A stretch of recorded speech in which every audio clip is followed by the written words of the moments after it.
قرآن نے کہا ہے کہ تم علم حاصل کرو دین کا. ہر انسان کے ذمے، ہر مسلمان کے ذمے فرض عین ہے کہ وہ دین کا اتنا علم حاصل کرے جو اس کو مسلمان کی زندگی گزارنے کے لیے ضروری ہے. اتنا علم حاصل کرنا ہر انسان کے، ہر مسلمان کے ذمے ضروری ہے. یہ جو حدیث مشہور ہے کہ طلب العلم فریضۃ علی کل مسلم، علم کا طلب کرنا ہر مسلمان کے ذمے فرض ہے.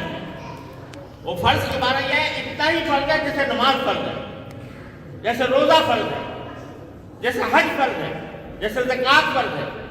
اسی طرح اتنا علم حاصل کرنا کہ جس سے میں کم از کم اپنی مسلمان کی زندگی گزار سکوں، میں اپنے بچوں کی صحیح تربیت کر سکوں، میں اپنے بچوں کو مسلمان بنا سکوں. اس کی اتنا علم حاصل کرنا ہر انسان کے ذمے لازم ہے، فریضہ ہے. پورا عالم بننا، تفسیر، حدیث، فقہ کے سارے علوم حاصل کرنا وہ سب کے ذمے ضروری نہیں ہے، سب کے ذمے فرض عین نہیں ہے. اگر کچھ لوگ بھی عالم بن جائے تو امت کی طرف سے فریضہ ادا ہو جائے.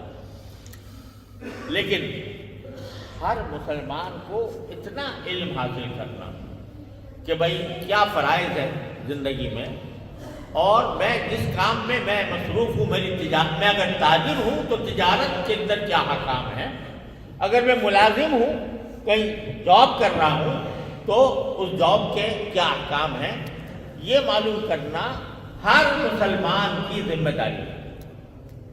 لیکن عام طور سے ہمارے اندر اس سلسلے میں غفلت پائی جاتی ہے کہ ہم خود اتنا علم حاصل کرنے سے محروم رہتے ہیں. اور ایک عام آدمی جو دن رات ملازمت میں کھپا ہوا ہے اور کہیں کوئی کام کر رہا ہے تو اس سے اگر دین کی کچھ بنیادی امور پوچھے جائیں کہ مثال کے طور پر نماز میں کتنے فرض ہوتے ہیں اور کتنی سنتیں ہوتی ہیں اور کتنے مستحب ہوتے ہیں، پتہ نہیں ہوگا. اگر نماز کے اندر کیا احکام ہیں ان کی تفصیل اس کو معلوم نہیں ہوگی. جیسا کیسا پڑھ لیا، نہیں ہوا نہیں پڑھا.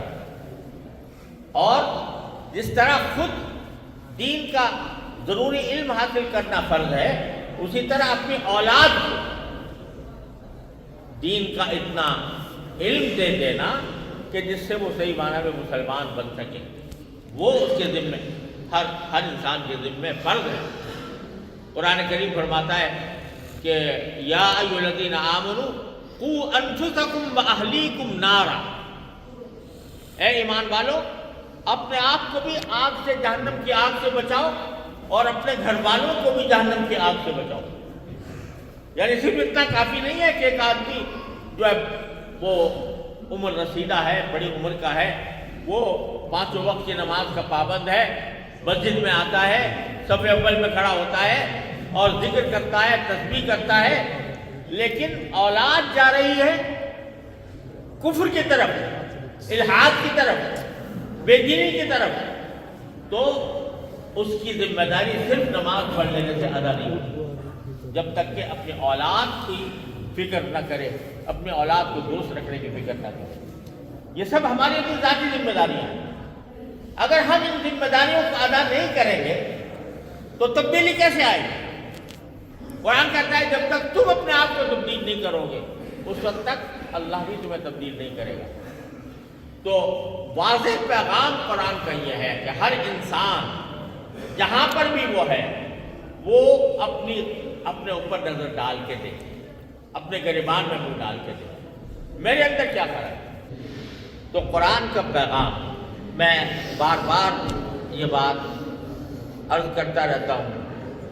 اللہ تبارک و تعالیٰ مجھے بھی اس پر عمل کی توفیق عطا فرمائے اور ہم سب کو عمل کی توفیق عطا فرمائے کہ بھئی دوسروں کے باتیں چھوڑ دو، وہ کیا کر رہے ہیں اس کے ذمہ دار وہ خود ہیں. اللہ تبارک و تعالیٰ کے سامنے ہر ایک کو جواب دینا ہے. پہلے اپنی فکر کرو، میں کیسے، میں کیسا ہوں؟ کیا میں عبادات صحیح انجام دیتا ہوں؟ کیا میں سچا انسان ہوں، کبھی جھوٹ نہیں بولتا؟ کیا میں غیبت کرتا ہوں یا نہیں کرتا؟